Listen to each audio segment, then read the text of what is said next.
साथियों नमस्कार। कृषि बाजार भरतपुर से मैं हरपाल सिंह। साथियों चर्चा करेंगे ग्वार के बाजार में चल रही चर्चा पर चर्चाएं और बाबा बाइडेन की विदाई और दादा ट्रंप के आने के बाद कैसे ग्वार और ग्वार गम के तेजी का रास्ता साफ होता हुआ नजर आता है उस विषय पर। लेकिन उससे पहले आप सभी से वही अनुरोध कि जो भी साथी हमारे चैनल पर नए हैं वो हमें लाइक सब्सक्राइब और शेयर भी कर सकते हैं।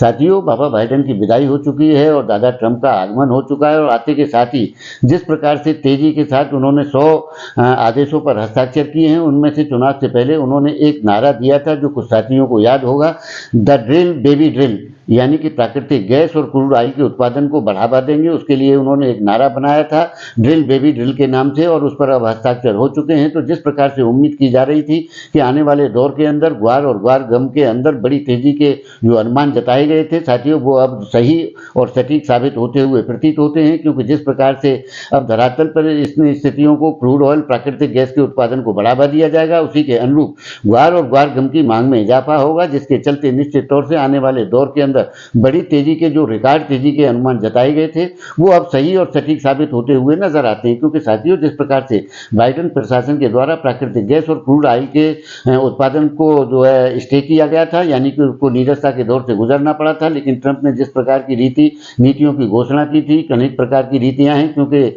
ऑयल उत्पादक जो भी देश हैं उन पर भी उन्होंने दबाव बनाने का प्रयास किया कि उत्पादन को बढ़ावा दिया जाएगा। यानी कि कुल मिलाकर के ड्रिलिंग में अब ज्यादा स्थितियां संभावनाएं बनती हुई नजर आ रही हैं और उसमें निश्चित तौर से ग्वार गम की जो स्थिति है वो काफी मांग की स्थितियों के तौर पर देखने को मिलेगी। यानी कि जब भी क्रूड ऑयल के अंदर ड्रिलिंग में ग्वार गम का उपयोग हुआ है साथियों, निश्चित तौर से ग्वार के अंदर मल्टीपल तेजी यानी कि रिकॉर्ड तेजियों की स्थितियां देखने को मिली हैं। कुछ साथी जिस प्रकार से उत्पादन के अनुमान जता रहे हैं कि ग्वार गम का इतना उत्पादन है, रहतिया इतना है, साथियों मैं इन्हें फिजूल की बात मानता हूं। क्योंकि जब भी डिमांड मांग आई है, रिकॉर्ड उत्पादन के बावजूद ग्वार गम ने रिकॉर्ड तेजियों के दौर देखे हैं, इतिहास गवाह है। अब आप जाकर के रिकॉर्डों की स्थितियां देख सकते हैं।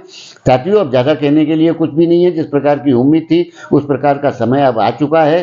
अब कितना उत्पादन कितना रहतिया वाली स्थितियां पीछे छूट चुकी हैं और आने वाले दौर के अंदर जो ग्वार गम एक्सपोर्ट 4 लाख टन का जो किया जाता है, अब उससे ऊपर जितनी भी मांग जाएगी, वैसे तो सामान्य तौर पर जो ग्वार गम का 4 लाख टन का एक्सपोर्ट किया जाता है साथियों, उसमें भी प्रति वर्ष 10% का इजाफा हो रहा है। जब भी क्रूड ऑयल के अंदर उत्पादन यानी कि मांग की स्थितियां जब भी ग्वार गम की आती हैं, ग्वार और ग्वार गम के अंदर मल्टीपल रिकॉर्ड तेजियों के दौर देखे हैं और ये कई वर्षों के बाद इस प्रकार की स्थितियां साथियों बनती हैं और वैसी ही स्थितियां आज के दौर में बनती हुई नजर आती हैं। तो संभवतः वर्ष 2025 के अंदर ग्वार और ग्वार गम के अंदर रिकॉर्ड तेजी की जो अनुमान जताए गए थे वो सही और सटीक बनते हुए प्रतीत होते हैं। तो साथियों आपकी इस विषय में क्या राय है, आप अपनी राय कमेंट माध्यम से दे सकते हैं। तब तक के लिए धन्यवाद।